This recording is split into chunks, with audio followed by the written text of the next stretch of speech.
Hi team, this is your Monday lesson, which is the last day of September, and I don't know what that date is actually. I think it might be 30. You guys are in Unit 2, Lesson 5 of your graphing unit.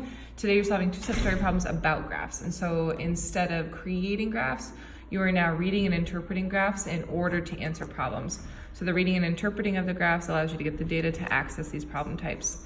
So we're solving one and two-step story problems with about graphs to determine information from the graph needed to solve and represent the problem with equations. Very lengthy, but let's go after our skill today. So right now it says label data on the graph, label representation using the graph from data, two-step equations, both questions represented, neat, blah, blah, blah. When solving story problems about graphs, good mathematicians annotate the story problem in the graph.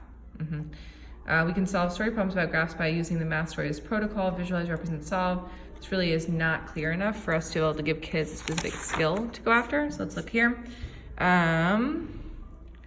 Did Brian and, I'm gonna actually use the real one. Okay. Great, so the graph is given. So today, in order to get to mastery of the skill, we've not yet determined the TTED statement.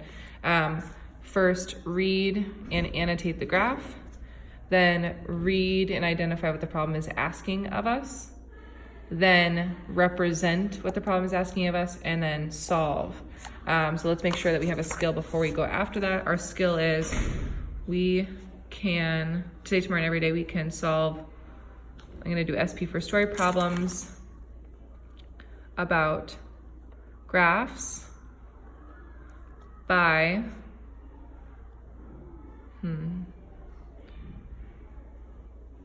reading and interpreting